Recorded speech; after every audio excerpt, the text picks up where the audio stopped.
धन्यवाद देता हूं। और बहुत सारी बातें उन्होंने रखी, जहां से शुरुआत की कि बुलंदशहर की घटना आज पूरे उत्तर प्रदेश को चिंतित कर रही है और खासकर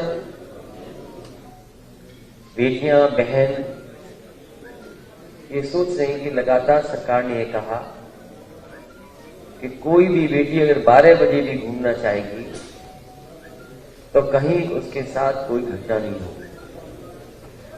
और सरकार के केवल मुख्यमंत्री नहीं बल्कि दिल्ली से गृह मंत्री से लेकर के जितने भी सरकार के लोग हैं ये बताने में कहीं चूक नहीं कर रहे हैं कि कानून व्यवस्था आज उत्तर प्रदेश में सबसे आगे है। लेकिन लगातार जो घटनाएं हो रही हैं और आपके जिले में जो घटना हुई है वो हाथरस की घटना को याद दिलाता है। हाथरस की बहन के साथ जो हुआ उसके परिवार के लोग चाहते थे कि अंतिम संस्कार उनकी मर्जी से हो जाए, लेकिन सरकार ने उसकी परवाह नहीं की। और वही बुलंदशहर में इतनी निंदनीय घटना हुई है, जघन्य अपराध हुआ है, अभी भी अपराधी घूम रहे हैं। अभी भी सरकार उस परिवार की मदद के लिए आगे नहीं आई है। दोषी कब पकड़े जाएंगे? हम यहां बैठे हमारे गठबंधन की तरफ से यही कहेंगे सरकार को कि दोषी जल्दी से जल्दी पकड़े और कड़ी से कड़ी कार्रवाई हो। और जो सरकार आज मदद कर सकती है सरकार मदद करने के लिए आगे आए। और जहां ये दावा करती है सरकार कि उसकी सरकार में बेटियां सुरक्षित हैं, कहीं कोई अपराध नहीं हो रहा है, कम से कम अब झूठ ना बोलना सरकार बंद कर दे। और अगर हम आंकड़े देखते हैं तो बड़े पैमाने पर ऐसी घटनाएं उत्तर प्रदेश में हो रही हैं और आंकड़ों में भी कई प्रदेशों को उत्तर प्रदेश से पीछे छोड़ा हुआ है। जो सबसे अच्छी योजना थी पुलिस रिस्पांस सिस्टम डायल 100 नाम बदल करके 112 उसको कबाड़ा कर दिया, बर्बाद कर दिया। मैं आज भरोसा दिला सकता हूं, मैंने कल भी कहा कि पहले ये तय था कि 10 और 12 15 मिनट में पुलिस पहुंच जाए मौके पर और इसको धीमे धीमे और अच्छा करना था जिससे कि कम समय में पुलिस पहुंच जाए। समाजवादी सरकार और आरएलडी की गठबंधन की सरकार सहयोगी दलों की सरकार बनती तो भरोसा दिला सकते हैं कि चाहे गाड़ियां बढ़ानी पड़े और बेटियों बहन के लिए जिस तरीके से 1090 पावर वुमेन लाइन बनाई गई थी, अगर स्ट्रक्चरली चेंज करके बेटियों की सुरक्षा के लिए डायल 100 डायल 112 में ही कोई व्यवस्था करनी पड़ेगी तो की जाएगी। और वहीं गाड़ियों की संख्या विशेष बढ़ा करके सुरक्षा का माहौल बनाने का काम ये दोनों गठबंधन के लोग करेंगे। इधर मुख्यमंत्री जी की जो भाषा बदली है, पता नहीं मुख्यमंत्री क्यों भाषा बदल रहे हैं।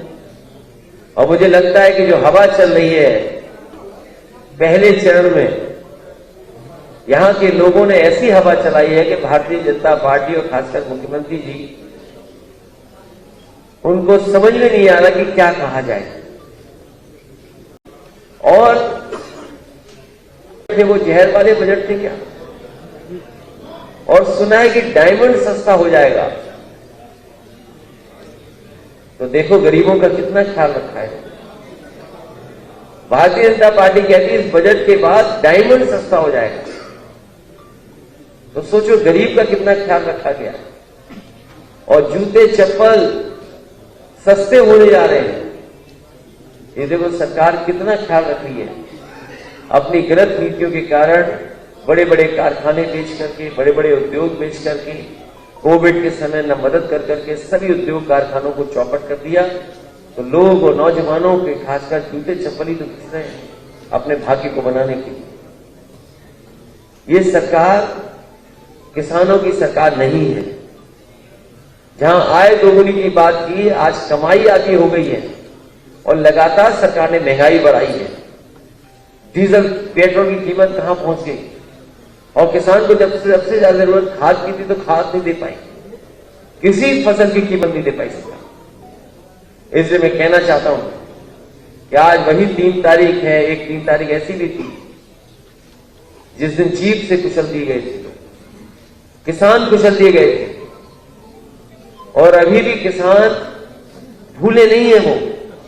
इसलिए मैं कह सकता हूं ये चुनाव किसानों के मान सम्मान का चुनाव भी है। इस बार जनता ने तय किया है भाईचारा बनाम भारतीय जनता पार्टी चुनाव है। लगातार हम लोग जगह जगह जा रहे हैं, जनता से अपील कर रहे हैं, और जो समर्थन मिल रहा है उस समर्थन से मैं कह सकता हूं सहयोग जो मिलने जा रहा है, इस बार ऐतिहासिक जीत आरएलडी और समाजवादी पार्टी के गठबंधन की होने जा रही है। इतना बहुमत, इतना समर्थन कभी नहीं दिखाई दिया होगा जितना इस बार दिखाई दे रहा है। इसलिए ये जाने वाले लोग हैं, नई सरकार आने वाली है। मैं भरोसा दिला सकता हूं कि जो घोषणाएं की हैं, जो संकल्प लिया है कि सरकार बनने के बाद घरेलू बिजली 300 यूनिट माफ होगी, बिल नहीं आएगा, साथ ही साथ सिंचाई मुफ्त होगी किसानों की, और बहुत पुरानी कर्मचारियों की मांग कि ओल्ड पेंशन बहाल हो। समाजवादी सरकार और आरएलडी और गठबंधन की सरकार बनने के बाद पुरानी पेंशन बहाल होगी, कर्मचारियों की मदद करने का काम करेंगे।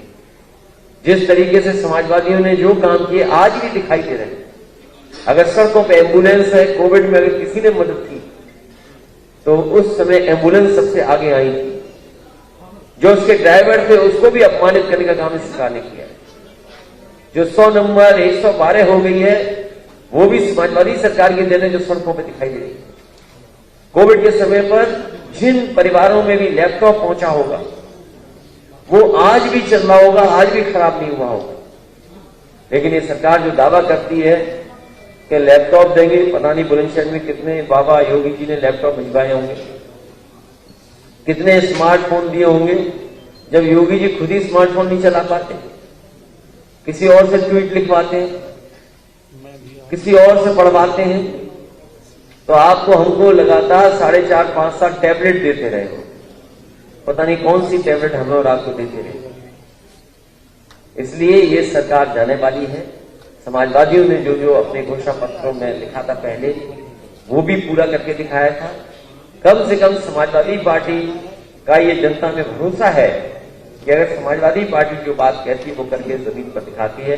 मुझे उम्मीद है कि हमारे साथ जो प्रत्याशी बैठे हैं, बंसी सिंह पहाड़िया जी हमारे गठबंधन के प्रत्याशी हैं।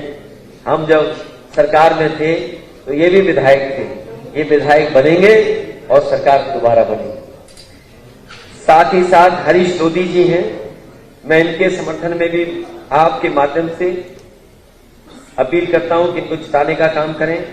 दिलनवाज खां साहब, ये भी जब सरकार थी तो ये भी विधायक थे, और मुझे लगता है कि विधायक आप फिर होने जा रहे हैं और सरकार फिर बनने जा रही है। किरणपाल सिंह जी हैं, मैं इनके सहयोग और समर्थन के लिए भी आपके माध्यम से जनता से अपील कर रहा हूं। के शर्मा जी जो गठबंधन के प्रत्याशी हैं, शरद पवार जी की पार्टी के प्रत्याशी हैं, मुझे उम्मीद है कि सभी लोग इनका भी सहयोग और मदद करेंगे, इससे ये भी विधानसभा में पहुंच करके समाजवादी और गठबंधन की सरकार बनाए। हाजी यूनुस साहब के समर्थन में मैं आप सबसे अपील करता हूं। राहुल यादव जो है समाजवादी पार्टी के प्रत्याशी, इनकी भी मदद करें। मैं दोनों जिलाध्यक्षों का धन्यवाद देता हूं, अरुण चौधरी जी और राहुल यादव जी, और इसके साथ हमारे संगठन और पार्टी के बहुत सारे पदाधिकारी हमें दिखाई दे रहे हैं, पूर्व अध्यक्ष भी दिखाई दे रहे हैं, जिम्मेदार कार्यकर्ता हैं, दोनों दलों के जिम्मेदार कार्यकर्ता, दोनों दलों के जिम्मेदार पदाधिकारी। मैं उन सबका धन्यवाद देता हूं और इस भरोसे और उम्मीद के साथ कि चुनाव में वो एक एक बूथ पर मदद करने का काम करेंगे, अपने अपने प्रत्याशियों को जिताने का काम करेंगे। मैं प्रेस के लोगों का एक बार फिर धन्यवाद देता हूं।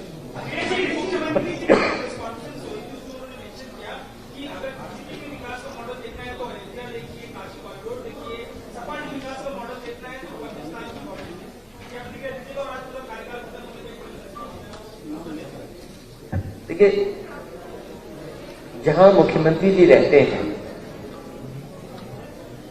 और अभी तक जितने भी उद्घाटन किए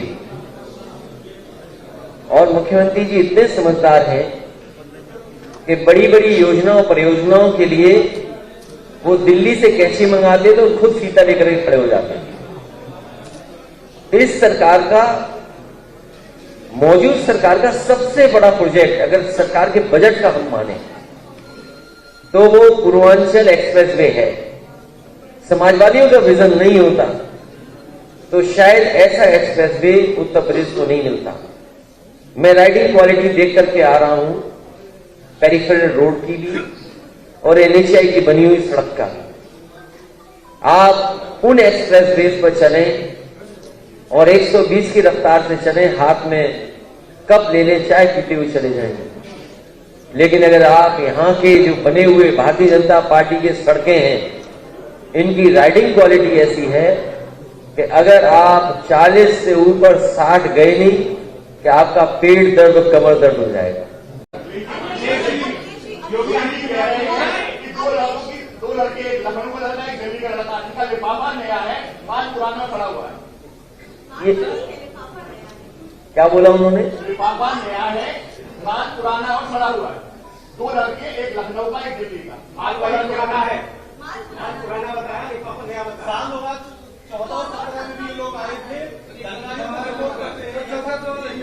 कहा और एक साल दोनों ने को लेके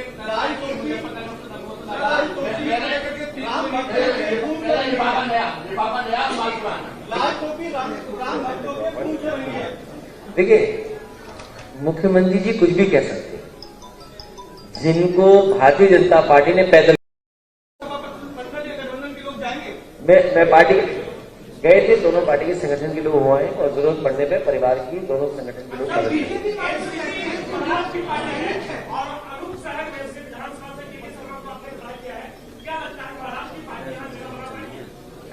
ये गठबंधन के प्रत्याशी हैं। समाजवादी पार्टी, आरएलडी और एनसीपी के प्रत्याशी हैं। जगह नहीं, जीत भी जाए।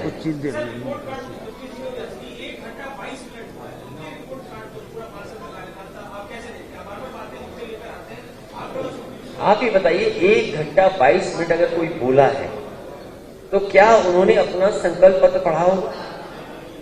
जिस संकल्प पत्र में पहले पन्ने पर ये लिखा गया है, पहला संकल्प ये है कि किसानों की आय 2022 तक दोगुनी हो जाएगी। क्या आज किसानों की आय दोगुनी हो गई? जो लाखों लाख परिवार परेशान हुए लॉकडाउन के समय पर, पैदल चल करके गए, इसी सड़क से न जाने कितने मजदूर चले गए होंगे, घर पहुंचे होंगे। आज इनके पास झूठ बोलने के लिए भोंपू तो हैं जो प्रचार के लिए निकल पड़े, लेकिन क्या उस समय मजदूरों की मदद के लिए इनके पास गाड़ियां नहीं थी? आज झूठ बोलने के लिए इनके भोंपू जा रहे हैं हर गांव में, दावा कर रहे हैं कि इतनी वर्चुअल रैली करेंगे। एक पार्टी जो वर्चुअल रैली कर रही है, इतना संसाधन है उसके पास, क्या सरकार के संसाधन नहीं लग सकते थे जब मजदूरों को अब उनकी जरूरत थी घर पहुंचने की? इनकी कोई उपलब्धि नहीं है, केवल उपलब्धि झूठ बोलना। और जो जितना बड़ा भारतीय जनता पार्टी में नेता है, उतना ही बड़ा झूठ सुन लो। आपके वो नाराज चल रहे हैं आपसे, मटेरा से आपके कैंडिडेट है, वो कह रहे हैं कि श्रावस्ती से टिकट देंगे तभी मैं चुनाव लड़ूंगा।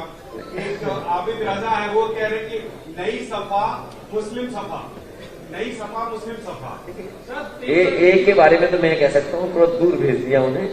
वो चाहते हैं करीब पे चुनाव लड़ने, वो विचार करेगी पार्टी, टिकट तो नहीं काटी उनकी।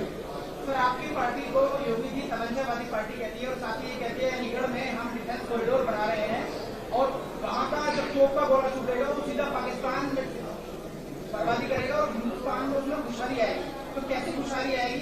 क्या किसने कहा? किसने? योगी जी ने कहा था कि हम, अरे तुम उनकी बात मान ली है कि तोप बन गई? अरे भाई पत्रकार साथी, योगी जी की बात मानने लगोगे तो न जाने कहां चले जाओगे तुम। उन्होंने कहा तोप बनेगी, बन गई क्या अलीगढ़ में? तो हमारे यहाँ कह रहे थे झांसी में मिसाइल बनेगी, झांसी वाले आज भी इंतजार कर रहे हैं कि मिसाइल कब बनेगी।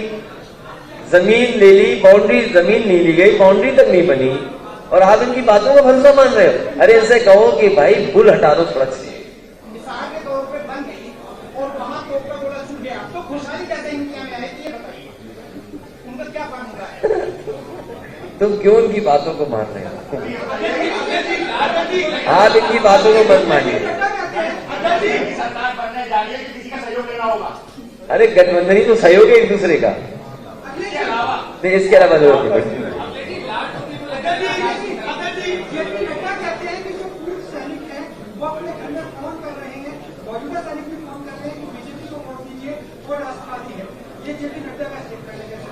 मैं भी अपने सभी सीनियर और जूनियर जो आपके माध्यम से, अगर ये बात है, ये जो सच बोल रहा है, अगर ये बात सच है तो हम भी मिलिट्री स्कूल में पढ़े हैं, हमारे परिवार के लोग भी, यहाँ खड़े हुए लोग समाजवादियों के बहुत सारे परिवार के लोग भी फौज में होंगे।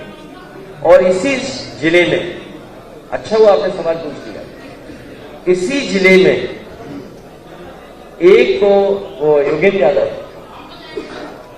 और योगेंद्र यादव को सबसे बड़ा अवार्ड मिला था। उनके गांव में मैंने 100 बेड का हॉस्पिटल दिया था। चलो, जो हमने कार्रवाई की, घोषणा की सरकार के समय पर, इस भारतीय जनता पार्टी से पूछो, जो कारगिल के समय पर जो उसने जोखिम उठाया, जिसकी वजह से देश का सबसे बड़ा सम्मान मिला उनके गांव का अस्पताल क्यों रोक दिया उन्होंने? और हम तो खुद ही मिलिट्री स्कूल के पढ़े। अगर नड्डा जी वोट मांग रहे हैं तो हम भी अपने सीनियर जूनियर और जितने भी हमारी पार्टी के लोग हैं, उन फौजियों को, परिवार को हम भी कहेंगे हमारी मदद करो। असली देशभक्त हम लोग बैठे हैं, जो नफरत फैलाएं, जो खाई पैदा करें, वो देशभक्त कैसे हो सकते हैं? जो समाज में झगड़ा कराएं, वो भेदभाव की नजर से देखें।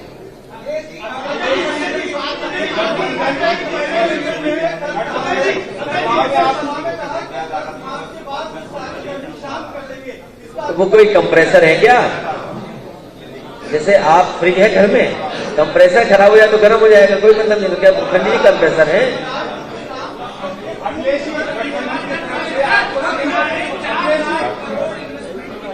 योगी जी के द्वारा 10 मार्च के बाद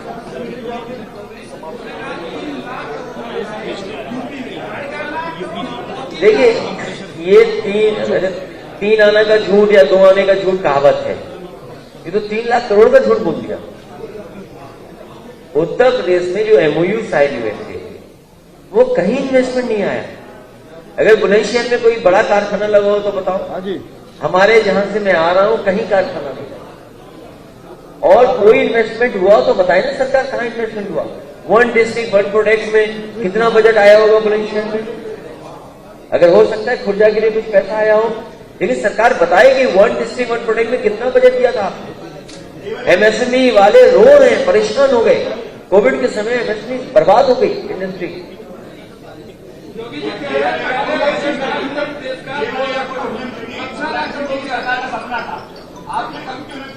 नहीं, हाँ, ये मैं इस पत्रकार साथी का धन्यवाद देता हूँ कि इन्होंने जो बात की है, जेवर बहुत पुरानी परियोजना है। समय में सरकारें आई, इन्होंने उस परियोजना को आगे बढ़ाया और बीच में बहुजन समाज पार्टी की सरकार उस समय भी बहुत आगे बढ़ा। जब समाजवादी सरकार पिछली थी तो जो NOC मिला है, मैंने 3 एयरपोर्ट की NOC मांगी थी कि इंटरनेशनल एयरपोर्ट बनाए जाए। एक हिरणगांव फिरोजाबाद में जो आगरा के लिए था NOC, दूसरा क्योंकि वो जेवर का और इसका मांग रहे थे तो मैंने सैफई का भी दिया कि अगर इंटरनेशनल एयरपोर्ट बनाना चाहते हैं आप, तो ना हिरणगांव उन्होंने दिया। जो NOC मिला है वो समाजवादी सरकार के समय पे ही NOC मिला, और अगर NOC दे दिए गए होते तो शायद उत्तर प्रदेश में और एयरपोर्ट बन गए।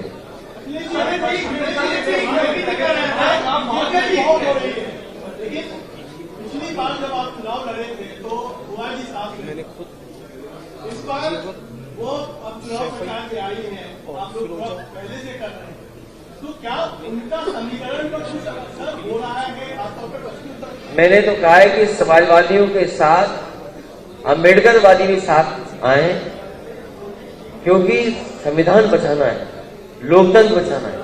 अगर लोकतंत्र और संविधान नहीं बचेगा तो सोचो हमारे अधिकारों का क्या होगा। और ये एक बार अपील नहीं की, मुझे अच्छा हुआ कि आपने याद दिला दिया। मैं फिर अपील करता हूं कि हम सब लोग बहुरंगी लोग हैं, लाल रंग हमारे साथ, हरा रंग साथ, सफेद, नीला, तो हम चाहते हैं कि अम्बेडकरवादी भी साथ आए और इस लड़ाई को और मजबूत करें।